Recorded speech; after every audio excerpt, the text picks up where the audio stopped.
Hola, buenas noches para todos. Sean todos bienvenidos a nuestra cátedra de Lorisita Villegas nuevamente. En esta oportunidad con la doctora Natalie Camargo y la doctora Brenda Núñez, quienes van a presentar el tema de enfisema y secuestro lobar congénito. Damos paso a las doctoras para iniciar la charla y espero que sea de su agrado.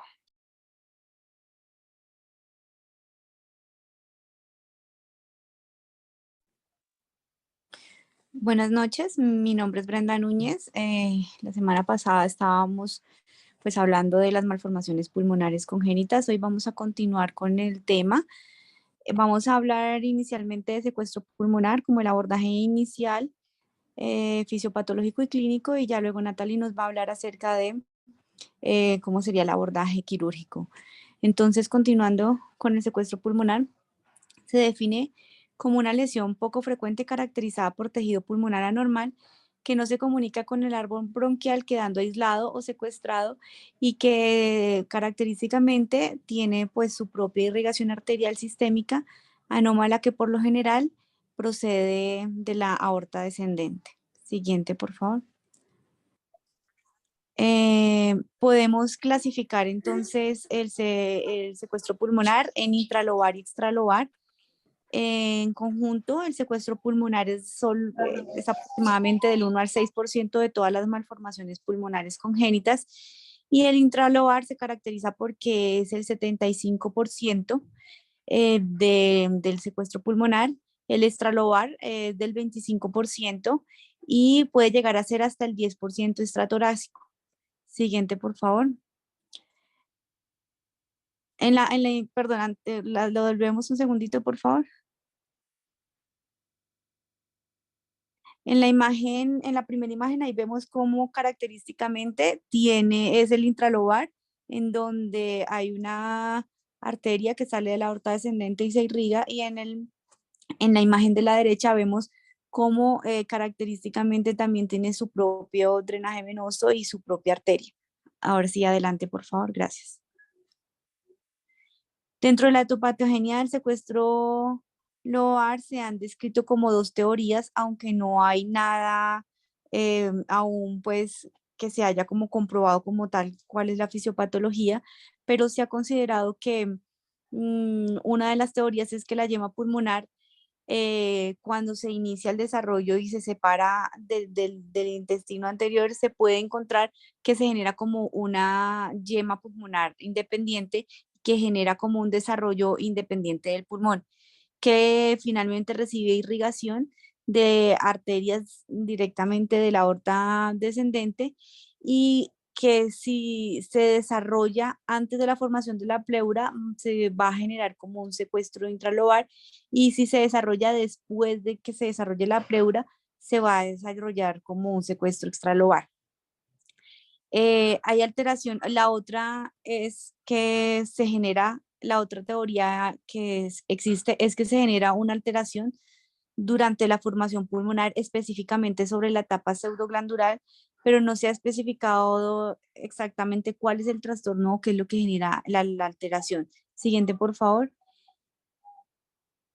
Esta imagen es para recordar las etapas del desarrollo pulmonar de las que habíamos hablado en la charla anterior, en donde el secuestro pulmonar, dentro de las teorías se habla de que se puede generar entre la semana séptima y 16, que es la etapa pseudoglandular. Siguiente, por favor. Bueno, entonces característicamente el secuestro intralobar, se habla de que puede ser congénito o adquirido. Congénito pues con la fisiopatología que acabamos de describir, y que siempre se va a localizar en el pulmón. Por lo general es una lesión aislada, y se habla de que adquirido se puede generar secundario a un proceso inflamatorio o infeccioso a nivel pulmonar, que va a generar como un tejido eh, cicatrizal, que va a generar como un aislamiento como del tejido pulmonar.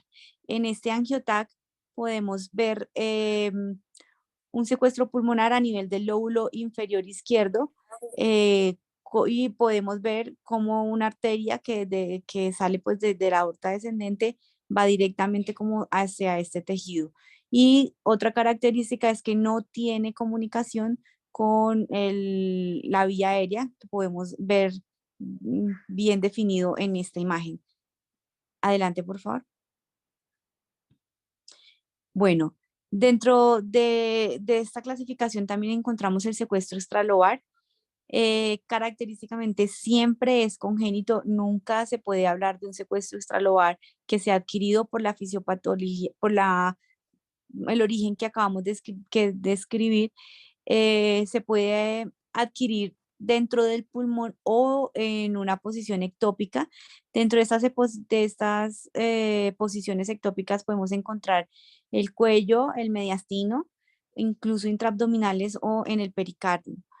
Se puede asociar con otras malformaciones. Dentro de estas malformaciones que se pueden asociar está la hernia diafragmática, la hipoplasia pulmonar, las malformaciones congénitas de la vía aérea pulmonar, especialmente la tipo 2, el slide de la arteria pulmonar y anomalías a nivel renal. Se localiza principalmente a nivel de los lóbulos pulmonares inferiores, principalmente a nivel del lóbulo pulmonar izquierdo inferior. Adelante, por favor. Esta imagen quería mostrarles cómo a nivel el de la primera imagen izquierda encontramos un secuestro pulmonar extralobar en donde se puede ver cómo está revestido todo de la pleura, y cuando se hace la resección, digamos que se puede como resecar como tal el secuestro sin alterar o comprometer como otra zona del pulmón. Y en la imagen en la imagen enumerada como B, podemos ver un secuestro intravalobar en donde pues está dentro del tejido pulmonar y se ve pues como la delimitación de la lesión. Aquí se requiere como la resección ya como del segmento pulmonar. Siguiente, por favor. Bueno, entonces digamos que la clínica de estos pacientes puede ser muy inespecífica y variada. Depende muchísimo del compromiso, del tamaño y de la localización. Si es un secuestro intralobar, el tamaño y el compromiso pulmonar va a depender muchísimo como de su extensión. Se pueden asociar a cuadros clínicos de neumonías recurrentes que de difícil manejo, que no mejoran fácilmente, todos con expectoración, con hemoptisis, y pues obviamente esto ya en niños un poco más grandes se puede acompañar pues a fiebres persistentes hablábamos de las neumonías recurrentes de difícil manejo.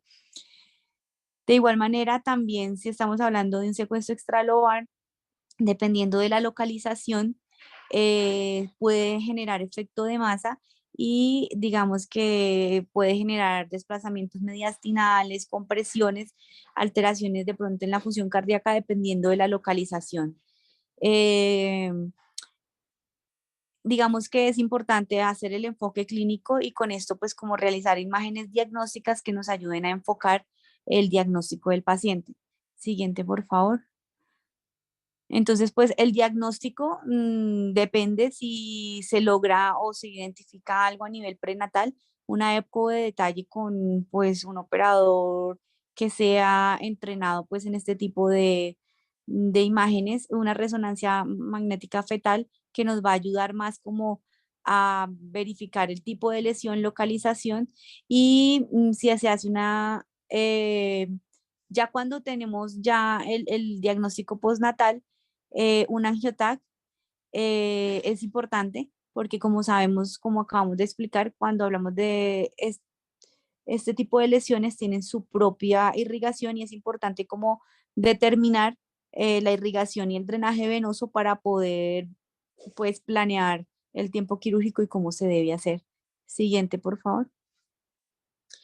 Bueno, en cuanto al pronóstico, es importante la clasificación, verificar las imágenes, la extensión y obviamente el tamaño, su localización. Y si estamos hablando de un secuestro pulmonar extralobar, verificar la posición y que no tenga malformaciones asociadas, teniendo en cuenta pues estas malformaciones, el tipo de malformación, pues se va a determinar el pronóstico, no solo depende del secuestro. Adelante, por favor. Eh, ya vamos a hablar un poco sobre enfisema lobar congénito. Adelante, por favor. Se define como, también se lo llama como una hiperinsuflación lobar congénita. Se trata de una anomalía que es un poco menos, es poco frecuente y se caracteriza por la mayor insuflación de un lóbulo pulmonar con respecto al resto de los lóbulos. Siguiente, por favor. Entonces, dentro de la etopatogenia se ha descrito de que se genera pues una anomalía bronquial anatómica o funcional a nivel del tejido de sostén y se han descrito como dos tipos de alteraciones. Una que puede generar un mayor o menor grado de obstrucción bronquial generando un cuadro de estenosis o una debilidad a nivel de la pared bronquial que genera una broncomalacia que al final esto lo que va a generar es una hiperinsuflación a nivel del lóbulo correspondiente, generando un aumento del tamaño por esta hiperinsuflación y dependiendo de la extensión y del compromiso, se puede generar pues entonces la sintomatología de estos pacientes. Adelante, por favor. Característicamente se afecta con mayor frecuencia el lóbulo superior izquierdo, seguido del lóbulo superior derecho y como en última proporción del lóbulo medio. Siguiente, por favor. Entonces, el diagnóstico depende obviamente de la clínica y las imágenes y lo que yo les hablaba es de que la clínica podía ser variable y eso dependía mucho de la extensión. Por lo general se diagnostican más o menos entre el nacimiento y los 6 meses de edad y dependiendo del compromiso y la extensión se pueden generar síntomas dentro de la etapa neonatal o síntomas que pueden aparecer en edades un poco más grandes. Estos síntomas obviamente se van a generar dificultad respiratoria, un deterioro respiratorio que puede ser rápido, persistente. En esta imagen podemos ver cómo se genera una hiperinsuflación a nivel del pulmón, del pulmón derecho que se expande hacia el lado izquierdo, que lo podemos ver delimitado pues en la imagen siguiente, en donde genera un compromiso y una limitación a nivel de la expansión del pulmón izquierdo. Adelante, por favor. Esto es un caso clínico que me pareció interesante. Es un neonato de 15 días de vida quien ingresa al hospital eh, por presentar síntomas respiratorios progresivos consistentes en taquipnea, dificultad respiratoria. em, Toman una radiografía y encuentran esta imagen que es la imagen superior izquierda, en donde se ve una importante, digamos, como aumento del volumen pulmonar a nivel derecho y a nivel izquierdo como pérdida del volumen pulmonar, que inicialmente lo interpretaron como si fuera un cuadro de una neumonía multilobar versus una atelectasia.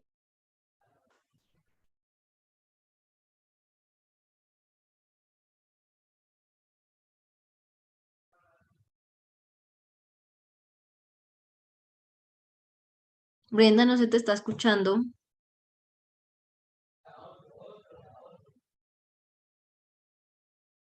Creo que perdió la conexión. Ya intentamos nuevamente conectar.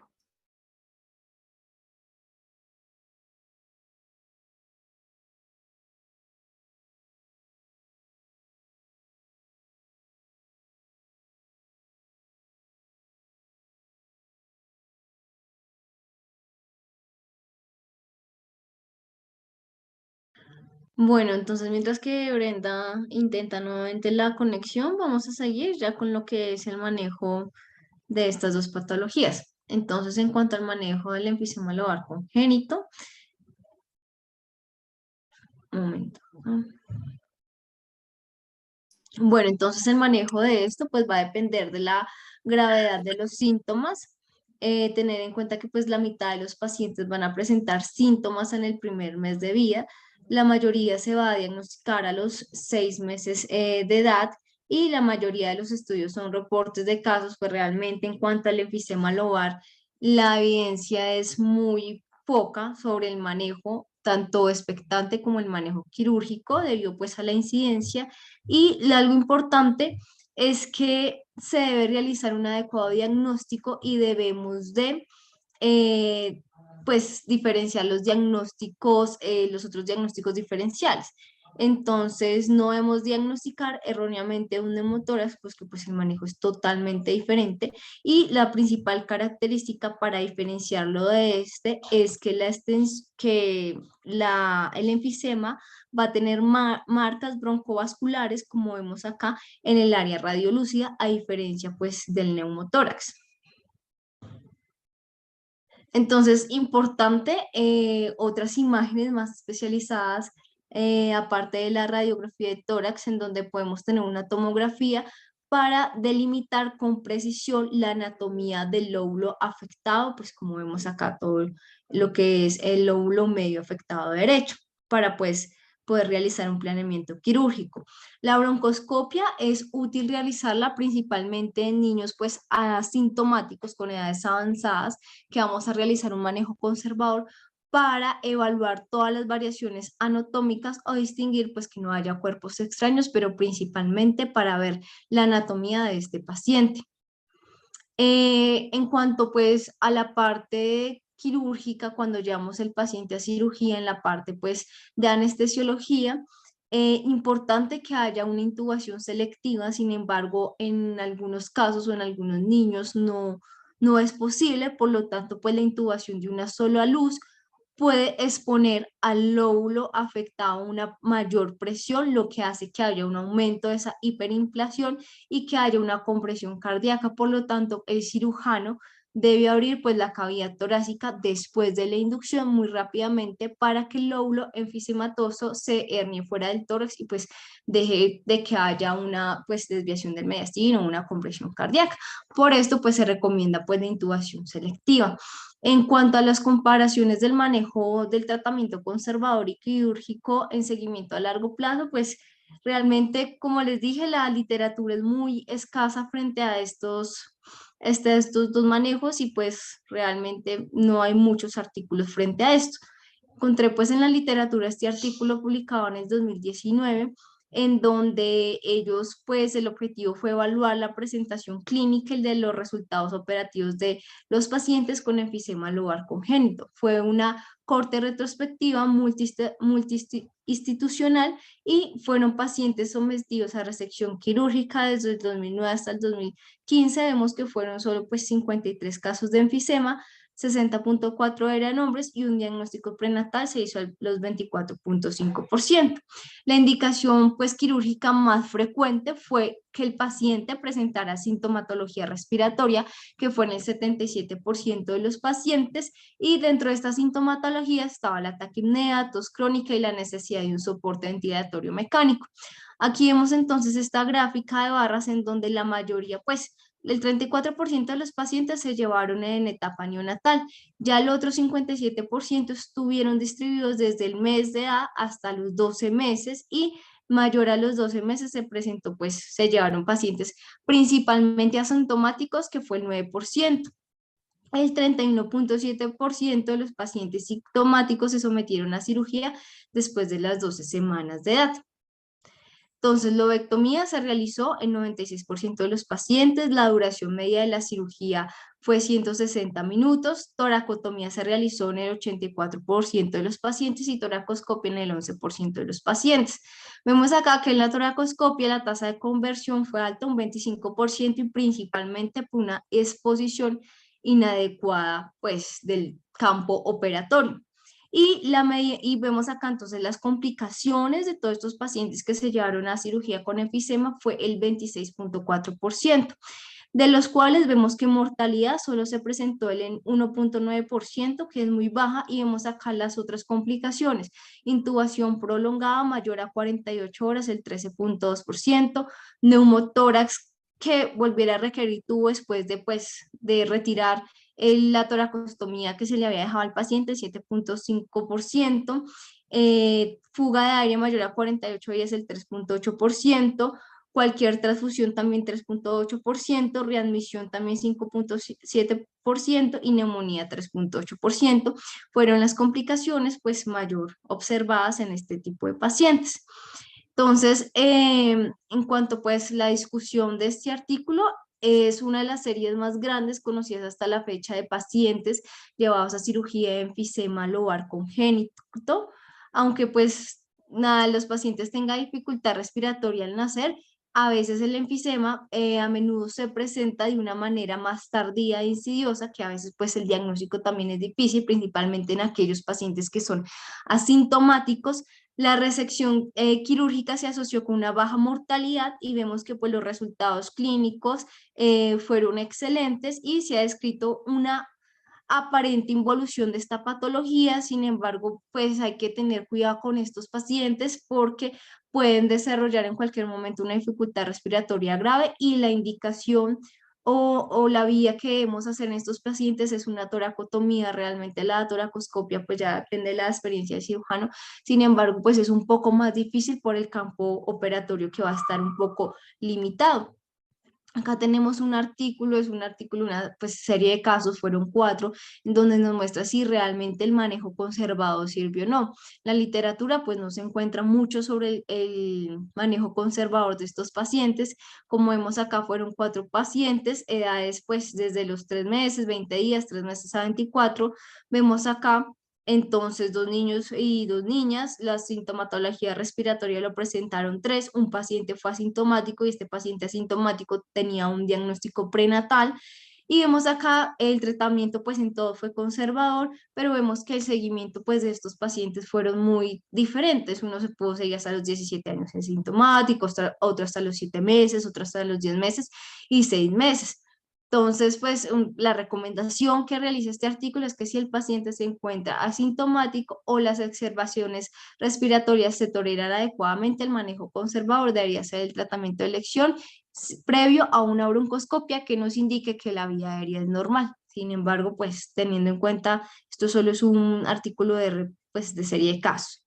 Vemos acá entonces otro artículo que nos presenta la discusión si realizar cementectomía o realizar lobectomía. Realmente también encontré muy poco en la literatura frente a esto, solo encontré este artículo del 2012, que el objetivo de ellos pues fue evaluar estos 2 tipos de resecciones. Fue una revisión retrospectiva de registros hospitalarios de pacientes que tenían pues enfisema y que fueron diagnosticados ya sea por angiografía o la tomografía. Fueron 43 pacientes con una media de 4 meses, 77% tuvo un diagnóstico antes del año de vida, 56% fueron de localización izquierda y 42 tenían lesiones segmentarias. De estos, 22 niños fueron llevados a cementectomía, principalmente en el lóbulo superior izquierdo, que se pues quitaban todos los segmentos superiores y se respetaba lo que era la língula. Y las otras, las lesiones derechas sí se llevaron a lobectomía porque estas lesiones estaban mayormente asociadas principalmente a anomalías vasculares. Cuanto a los resultados, un niño murió pues antes de la cirugía, los manejos de quirúrgico temprano y tardíos fueron calificados como buenos y lo más importante es que en el seguimiento que ellos realizaron, los segmentos lingulares izquierdos estaban pues preservados y no tenían ninguna recurrencia. Por lo que ellos dicen y concluyen que la resección segmentaria en casos de enfisema congénito del lado izquierdo parece ser efectiva y pues que merece un uso adicional como operación de preservación pulmonar. Sin embargo, pues faltan estudios longitudinales para ampliar esta evidencia. Ya en cuanto al manejo del secuestro lobar, entonces, el manejo de estos pacientes va a ser quirúrgico principalmente si tiene un secuestro intralobar, porque pues el riesgo, hay un mayor riesgo potencial de infecciones y pues es una de las indicaciones para la mayoría de la resección de las lesiones, mientras que el secuestro extralobar asintomático, dependiendo de la localización, se puede controlar clínicamente sin resección. Importante aquí, pues que debemos de delimitar bien o mirar en qué ubicación está la lesión, si es intralobar, extralobar y si este es extralobar, es ectópico o no. Entonces, para eso nos vamos a ayudar con tomografías, angiotomografías o también las resonancias. Hay una alternativa de manejo que es la embolización arterial postnatal, en los vasos de alimentación que tenga pues el enfisema, y que esto lo puede hacer radiología intervencionista, pero pues ya más adelante vamos a discutir este tema. Entonces, pues también no es que haya demasiada literatura, traje los artículos más relevantes. Este artículo es del 2019, publicado en el Journal of Pediatric Surgery. El objetivo de ellos fue describir las características clínicas, la tipificación, la distribución y el tratamiento del secuestro pulmonar. Vemos que entonces intralobar fueron 143 pacientes y extralobar fueron 62 pacientes, de los cuales entonces del extralobar vemos que sitios regulares, como fue en el pulmón, entonces fueron 32 izquierdos y 15 derechos, y vemos acá otras presentaciones, como fue a nivel diafragmático 6, abdominal 2, a nivel de cervical o cuello fueron 2, y otros sitios pues en la cavidad torácica fueron 5. Toracotomía se realizó en 65 pacientes y VATS se realizó en 139 pacientes. En el 6.47% de estos pacientes que se realizó toracoscopia requirieron conversión a toracotomía. Una cirugía fue laparoscópica, 2 cirugías, y 2 cirugías se realizaron a nivel cervical. Vemos que la duración media de la permanencia del tubo posoperatorio fueron 6 días y la estancia hospitalaria media también fueron aproximadamente 6 días. Entonces aquí vemos las imágenes que se utilizaron previo a la cirugía para el abordaje quirúrgico y estudiar todo el suministro sanguíneo del aporte que tenía estos secuestros intralobares. Aquí vemos uno intralobar que pues su sistema de irrigación dependía pues de la aorta torácica, y ellos describieron aquí lo más frecuente es que el suministro de sangre fuera de la aorta torácica en 103 pacientes, aorta abdominal 30, tronco celíaco en 8, arteria renal 1 y a través de la arteria mesentérica superior en 1, y lo más común es que el drenaje involucrara las venas pulmonares, que fue en 97 pacientes. Aquí vemos el extralobar.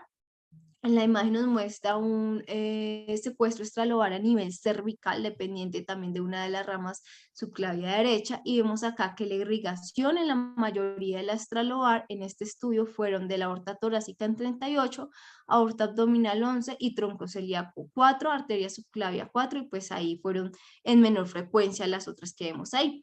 Y las rutas de drenaje venoso, la vena ácigos en 29 pacientes fue lo más común, y la vena de meácigos en 2, y ya lo otro pues fue menos frecuente.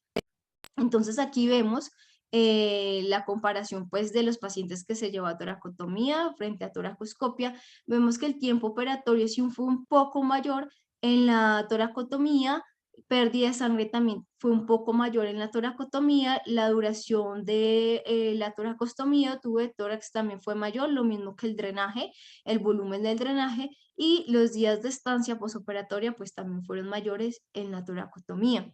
Aquí vemos también una comparación que ellos hicieron frente a los pacientes que tuvieron episodios de infecciones respiratorias antes de llevarlos a cirugía y posterior a llevarlos a cirugía. Entonces, los pacientes que tuvieron pues condiciones infecciosas en el intraoperatorio, vemos que el tiempo quirúrgico se prolongó más de estos pacientes que pues tenían estas infecciones previas, y la pérdida también sanguínea fue un poco mayor en los pacientes que tuvieron pues procesos infecciosos anteriores.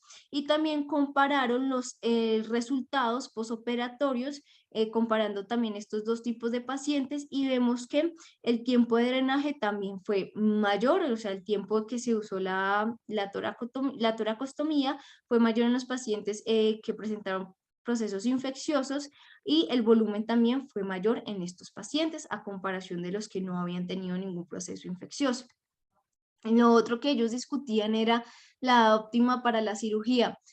Realmente pues no hay un estándar, pero lo que ellos han visto pues también de los otros estudios y de este, es que se puede hacer una observación inicial en los niños hasta los 6 meses de edad, y que recomienda la cirugía de los 6 a los 12 meses. Sin embargo, pues no es que haya un estudio que diga pues esta vez es la edad, pero sí, como ya había mencionado en la exposición pasada y que se ha demostrado también en los metaanálisis, es que todos los pacientes que tienen malformaciones congénitas pulmonares, si se operan antes de que presenten un proceso infeccioso, la cirugía es menos dispendiosa o menos demandante que los pacientes que sí los presentan.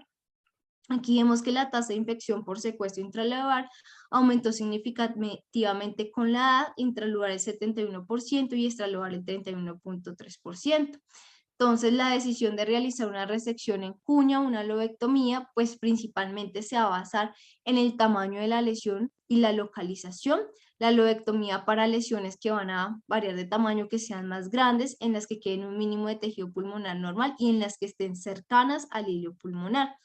Y las resecciones en cuña generalmente se realizan en donde hayan pacientes con lesiones muy limitadas y ubicadas alrededor de un lóbulo pulmonar sano, y principalmente pues en las pacientes que tienen un secuestro extralobar con un límite claro. En cuanto a la toracotomía versus la toracoscopia, pues la clave para una operación exitosa es encontrar pues el vaso que va a nutrir este secuestro, que generalmente si están a nivel pues torácico, los extralobares, ¿no? Y a nivel pues pulmonar lo vamos a encontrar dividiendo ese ligamento pulmonar inferior. La toracoscopia tiene muchas ventajas, principalmente en los secuestros extralobares puede ser un poco más fácil, pero pues esto depende también de la experiencia que tenga el cirujano. Entonces, una vez confirmado el secuestro, pues debe ser resecado quirúrgicamente. La indicación, como ya lo había dicho, quirúrgica es entre los 6 a los 12 meses para pues resecciones, y la cirugía torácica mínimamente invasiva asistida por video tiene muchas ventajas pues en el secuestro, y puede ser el tratamiento de elección para esta condición en estos pacientes. Traigo también acá otro artículo que es publicado en el 2020, en donde ellos comparan pues las características preoperatorias, los resultados histológicos y los resultados a corto y largo plazo de dos grupos. Ellos dividen la población en dos grupos: un grupo pediátrico que lo denomina el grupo A, menores a 16 años, y el grupo B fueron mayores a 16 años, que ya eran adultos, y pues compararon los resultados. Entonces fue un artículo que recolectaron los datos desde 1998 hasta el 2017. Fueron 74 pacientes sometidos a lobectomía o resecciones segmentarias, como ya dije, en dos grupos. El diagnóstico preoperatorio fue radiológico, intralobar 42 casos y extralobar 32, y se realizó toracotomía con preservación muscular o cirugía toracoscópica. Entonces vemos acá en el grupo A 60 pacientes, que fueron los pediátricos, en el grupo B 14 pacientes. En cuanto a las diferencias estadísticamente significativas, vemos que el diagnóstico prenatal se presentó pues principalmente en el paciente pediátrico. En cuanto a los pacientes sintomáticos, vemos que fueron mayor en el paciente adulto, 78% presentaban síntomas, a diferencia del 36% que eran pediátricos. El tipo de resección, entonces vemos acá que se realizó lobectomía en el 58% de los pacientes pediátricos y 78% en el grupo adulto, y la toracotomía se realizó más en los niños, 83%, a comparación del 78% de los adultos. Vemos acá que las complicaciones posoperatorias no fueron estadísticamente significativas entre el grupo A y el grupo B. La remisión de los síntomas, algo muy importante, la alcanzaron en los pacientes pediátricos en el 91% y en los adultos en el 100%. Vemos acá también el análisis univariable y multivariable del desarrollo de la sintomatología respiratoria. Entonces, al realizar el análisis multivariable en cuanto a esta sintomatología respiratoria y resultados, vemos que lo único que fue estadísticamente significativo fue la del paciente, que eran pacientes mayores que presentaban mayores síntomas, y las asociaciones con otras anomalías que los pacientes podrían tener, como por ejemplo un MAC que el paciente pues tenga, también se asoció con mayor presentación de sintomatología infecciosa. Y acá el análisis univariable de la recaída de la sintomatología respiratoria después de la cirugía, vemos que pues ninguna de estas variables que ellos estudiaron, tanto la edad, el sexo, el compromiso ya sea del lado izquierdo o derecho, el tipo de secuestro ni el tipo de resección, influyeron en la recaída de la sintomatología después de la cirugía. Entonces, en cuanto a la discusión, es que hay una necesidad de tratamiento quirúrgico para garantizar la remisión de los síntomas respiratorios o prevenir su manifestación. Los operados después del año de edad desarrollan más síntomas respiratorios que los pacientes que son tratados antes del año de edad. Solo el 5% se volvieron sintomáticos en los primeros 5 años y esto es acorde con una edad media de 7 meses, acorde también pues con otros artículos, y que estos tienden a desarrollar más síntomas en la edad adulta. Que la lobectomía se recomienda para prevenir pues la enfermedad residual y algunas neoplasias malignas, principalmente no porque el secuestro las dé, sino que hay unos secuestros que estén asociados con malformaciones adenomatoideas. Entonces, en estos pacientes sí se recomienda la lobectomía. Y la utilidad de la cirugía toracoscópica pues fue limitada porque ellos no la pudieron realizar porque pues no tenían los instrumentos, principalmente para pacientes menores a 10 kilos. En cuanto a los pacientes operados antes del año de edad, fue posible pues una resección menos extensa a comparación de los pacientes mayores de un año, y los años de seguimiento, la mayoría de los pacientes tratados reportaron ausencia total de la sintomatología respiratoria. Por lo tanto, pues este artículo concluye que el tratamiento quirúrgico al secuestro es seguro y factible, a pesar pues del número de pacientes incluidos, que los resultados del estudio indicaron que una operación temprana durante la infancia puede prevenir el desarrollo de sintomatología respiratoria posterior. Aquí pues traje un artículo del manejo no quirúrgico del secuestro extralobar.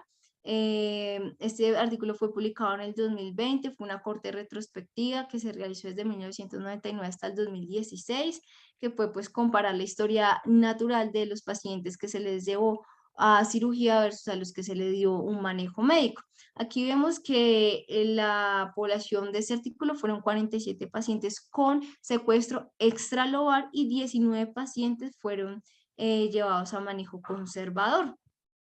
De estos pacientes, entonces acá son las características clínicas de estos pacientes, de los del manejo conservador versus quirúrgicos, y realmente ninguno fue estadísticamente significativo. Lo que llamó la atención es que los pacientes que se llevaron a cirugía, el 75% tenían lesiones intratorácicas. Y los resultados, como vemos acá, entonces, en cuanto a la disminución del tamaño de la lesión en el manejo pues no operativo, se presentó en el 88% de los pacientes, incremento en 6, y la lesión se permaneció estable en el 6% de los pacientes.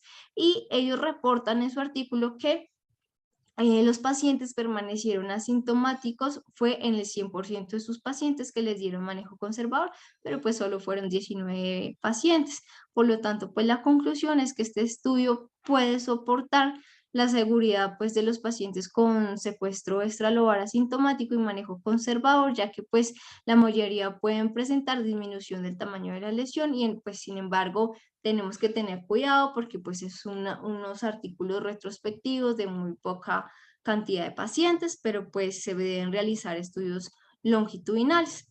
Entonces, importante las indicaciones que podemos dar del secuestro extralobar en pacientes asintomáticos, pues las que ya dije, y estas son las indicaciones para llevarlos a cirugía del secuestro extralobar: que tenga un gran aporte vascular sistémico, que tenga lesiones grandes con compresión del parénquima pulmonar circundante o desviación mediastínica, que sean lesiones con componentes quísticos o lesiones de gran tamaño o lesiones que estén debajo pues del diafragma, son las que se deben llevar a manejo quirúrgico.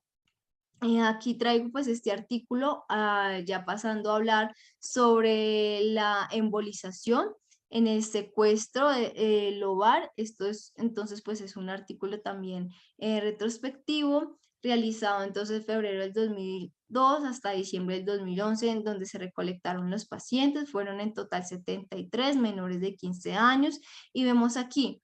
Entonces, esta es la terapia de embolización que se realizó en 42 pacientes, y esto fue el manejo quirúrgico. En cuanto a la edad de tratamiento, fue estadísticamente significativo que la embolización eran pacientes, pues, en cuanto a meses menores a comparación de los que llevaron a cirugía. El 88% de estos pacientes tenían un diagnóstico prenatal. Una anomalía combinada fue 0 para la terapia de embolización y fueron 3 para el manejo quirúrgico. Complicaciones, vemos acá, no fue estadísticamente significativo, y el tiempo de seguimiento se realizó más en los pacientes que se llevaron a embolización. Entonces, ¿cómo se realizó esta embolización? Entonces, pues el primer paso es realizar una canalización arteria umbilical en niños menores de 5 días y arteria femoral en mayores de 5 días.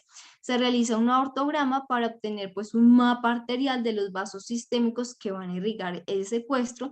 Se necesita realizar una caracterización de este vaso pues anómalo, y lo realizaron ellos con un microcatéter de 3 French o 4 French, y realizaron otra vez una angiografía para evaluar el tamaño, la anatomía y el drenaje venoso, y luego realizan la embolización con un microcatéter de 3 French, con microcoins o en ocasiones con partículas de gel foam.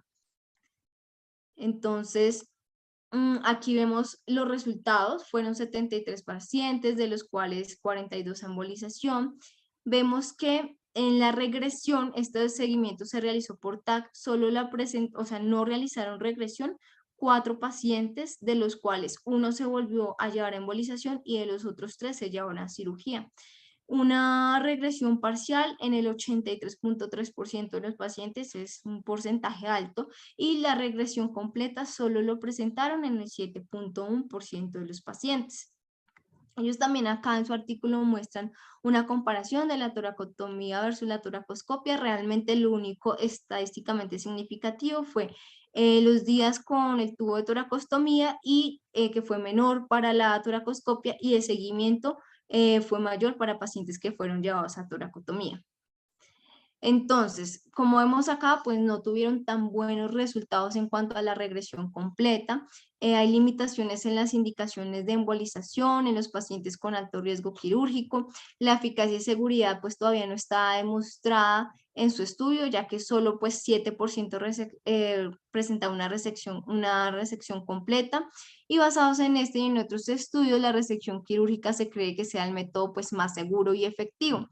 La edad óptima, pues de 3 meses o antes de los 12 meses, dependiendo del tamaño y los síntomas asociados. Las recomendaciones que ellos dan es resección quirúrgica temprana para pacientes sintomáticos con malformaciones asociadas, secuestros pulmonares híbridos, porque como dijo Brenda, también los hay, crecimiento del tamaño que sea mayor al 30% semestral, y la resección a los 12 meses en pacientes asintomáticos, y que no hay contraindicaciones absolutas para realizar la cirugía toracoscópica. Sin embargo, hay un riesgo relativo, pues es teniendo en cuenta el estado clínico del paciente y la falla cardíaca. Acá traigo por último pues este artículo en donde muestran un reporte de caso de un paciente en donde realizaron un manejo híbrido utilizando la embolización y utilizando el manejo quirúrgico. Un paciente, hombre de 3 semanas de vida, nació a las 37 semanas con dificultad respiratoria. Se le diagnosticó un secuestro, fue una lesión pulmonar quística en el lóbulo inferior derecho con una gran arteria sistémica que irrigaba, que se originaba, perdón, en la aorta torácica distal proximal a la arteria celíaca. Entonces, la angiografía demostró un flujo rápido a través de la arteria de alimentación hacia el secuestro con drenaje rápido hacia la vena pulmonar inferior. Se realizó una embolización con un copolímero maleable, y a los 7 meses le realizaron a este paciente la toracoscopia. Fue una cementectomía no anatómica, y lo que ellos se dieron cuenta al entrar ya a la cirugía es que el pulmón secuestrado estaba claramente limitado, y pues tenía un color un poco más negruzco, o se diferenciaba muy bien del parénquima pulmonar que estaba sano. Por lo tanto fue un poco más fácil la delimitación de este secuestro y pues la resección. Entonces, pues en conclusiones de ellos es que la embolización sola para inducir necrosis e involución y realizar segmentectomía preservando pues el parénquima pulmonar sano y funcional puede ser factible. Sin embargo, pues es difícil garantizar que se elimine pues todo el tejido pulmonar anormal. Las limitaciones, pues que se requieren 2 procedimientos por separado, 2 anestesias que se le va a dar al paciente, posibilidad de complicaciones en los 2 procedimientos si las hay, y pues la radiación adicional que se le da al paciente realizando la fluoroscopia durante la embolización. Y la conclusión grande es que pues un enfoque híbrido para preservar el parénquima pulmonar y garantizar una resección adecuada de la lesión puede ser una técnica factible, que su éxito es prometedor y justifica pues una mayor investigación en una mayor corte de los niños.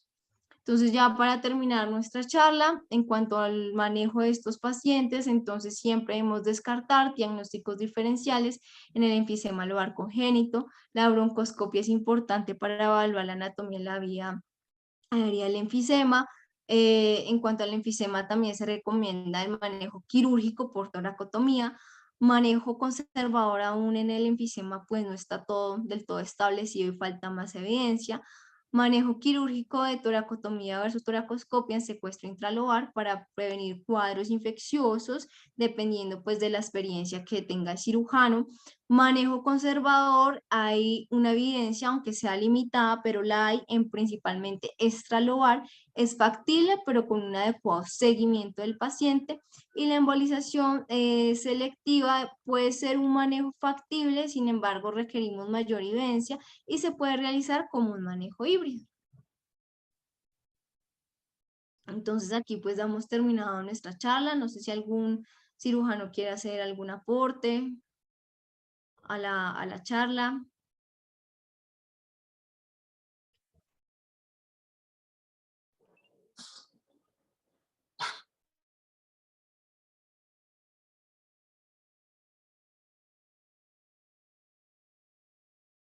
Bueno, a Natalie y a Brenda les damos muchísimas gracias por la charla, por aclararnos los conceptos de la patología y los posibles manejos que hay a disposición.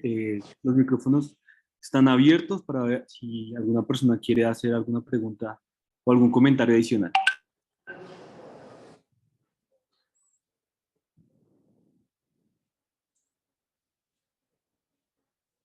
¿Alguien tiene alguna pregunta?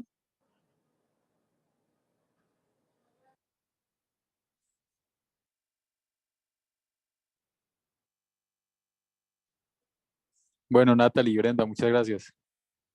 Los esperamos en la próxima reunión de la Cátedra Lorencita Villegas de Santos. Bueno, muchísimas gracias a todos, que tengan buena noche. Hasta luego.